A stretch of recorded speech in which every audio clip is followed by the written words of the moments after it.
আমার এবং রাজু বিস্তার আগে থেকেই প্রোগ্রাম ছিল মিরিক এবং প্লেন হিলের অনেকগুলো 2-3টে স্পটে যাওয়া এবং রিলিফ ডিস্ট্রিবিউশন করা,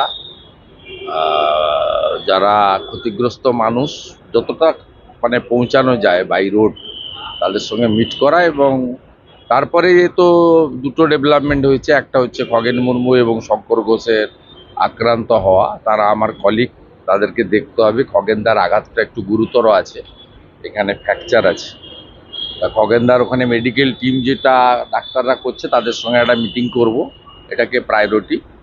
ওনাকে দেখতে আজকে ত্রিপুরার প্রাক্তন মুখ্যমন্ত্রী বিপ্লব দেবও আসছেন। আমি বিকেল নাগাদ ঢুকতে পারবো আমাদের ওই প্রাইভেট হসপিটাল। আর কালকে প্রধানমন্ত্রীর নির্দেশে কিরণ রিজিজুর প্রোগ্রাম আমরা সন্ধ্যায় পেয়েছি। তা প্রথম দুটি প্রোগ্রামে কিরণ রিজিজুর সাথে আমি থাকবো, আমি এবং রাজু বিস্তার। তারপরে কিরণ রিজিজু গোপাল ধারা চলে যাবেন, আমি 18 খাই বলে একটা এলাকা প্লেনে, ওখানে আসবো। আমাদের নিজেদের যাওয়াটাও যেমন দরকার, সাথে সাথে খগেন মুর্মু এবং শঙ্কর ঘোষের সঙ্গে মিট করাটাও খুব প্রয়োজন। ও সর্বোপরি রিলিফ ওয়ার্ক বা যা যা হচ্ছে সবটাতে আমাদের ভারতীয় জনতা পার্টির সাংসদ, বিধায়ক এবং কর্মীরা প্রত্যক্ষভাবে যুক্ত হয়েছে। এবং আমরা ইতিমধ্যে গত 36 ঘন্টাতে ধরতে পারেন আমরা 15,000 লোককে রিলিফ কিট ডিস্ট্রিবিউশন করেছি। আরও 35,000 লোকের পরিকল্পনা আমাদের আছে। আমাদের 8 জন বিধায়ক 21টা ফুড ক্যাম্প চালাচ্ছে প্রত্যেকটা অ্যাসেম্বলিতে। এর সঙ্গে সরকারকে কোঅপারেশন করা আমাদের কর্তব্য। কিন্তু আমি সবচেয়ে বেশি ধন্যবাদ দেব আর্মি এবং এনডিআরএফকে। তারা না থাকলে মৃত্যুর সংখ্যা অনেক বাড়ত। 30 ক্রস করে গেছে। আমার মনে হয় নিখোঁজ আরও অনেকে আছেন। সেই নিখোঁজদেরকেও নিখোঁজদেরও আমরা ব্যাপারে চিন্তিত আছি। আর সাথে সাথে মাননীয় প্রধানমন্ত্রী 2.5 লক্ষ টাকা তার প্রধানমন্ত্রী পিএম রিলিফ ফান্ড থেকে ডিক্লেয়ার করেছেন নিহতদের পরিবারের জন্য এবং 50,000 টাকা করে আহতদের জন্য। রাজ্য সরকারের পক্ষ থেকেও 5 লক্ষ টাকা ক্ষতিপূরণের চেক মুখ্যমন্ত্রী দিয়েছেন। আমরা সাংসদ, বিধায়ক, বিজেপি যারা আছি আমরাও একটা আলোচনা করেছি, সিদ্ধান্ত নিয়েছি। আমরাও নর্থ বেঙ্গলে যারা মারা গেছেন তাদেরকে আমরা অর্থ সাহায্য করব।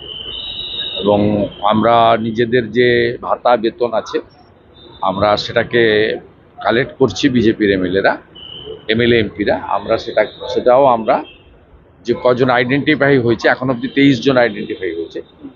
তা আমরা প্রত্যেক কেসের সংখ্যা যাই হোক, 30 হোক 35 হোক, যেখানে গিয়ে আমরা চাই না সংখ্যা বাড়ুক, প্রে টু গড, আমরা এটা করব। এটা আমাদের মানবিক কর্তব্য। আর এখানে সবাই মিলেমিশে কাজ করা উচিত।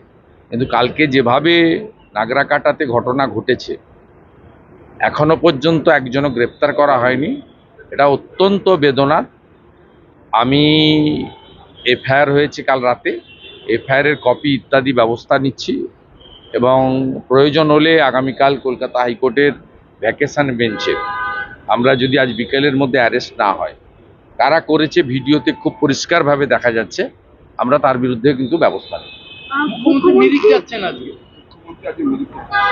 মুখ্যমন্ত্রী যাবেন, অসুবিধা কি? মুখ্যমন্ত্রী তার মতো করবেন। আমাদের প্রোগ্রামের সঙ্গে মুখ্যমন্ত্রীর প্রোগ্রামের কোনো ব্যাপার নেই। ওনার প্রোগ্রাম আলাদা জায়গায়, যেখানে ব্রিজ ভেঙেছে, যেখানে গতকাল গভর্নর গেছিল, শুনেছি ওখানে যাচ্ছে।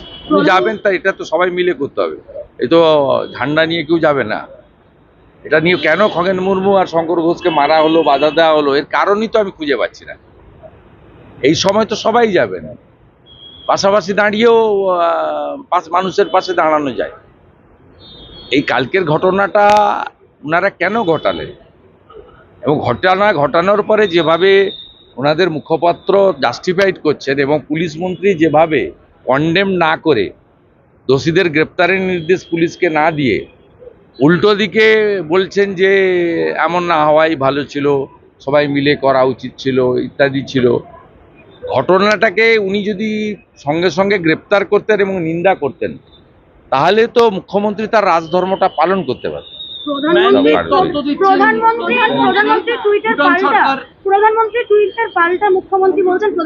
আমি সকালবেলা 8টার সময় দেখে নেবেন, কমেন্ট রিটুইটও করে দিয়েছি, মুখ্যমন্ত্রীকে আমি উত্তর দিয়ে দিয়েছি।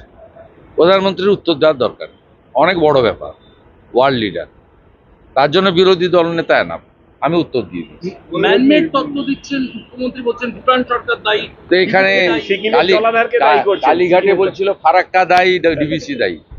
এ ভূগোল জানে না, ওনাকে বলবো ভূগোল পড়ুন, ক্লাস 7-এ ভূগোলের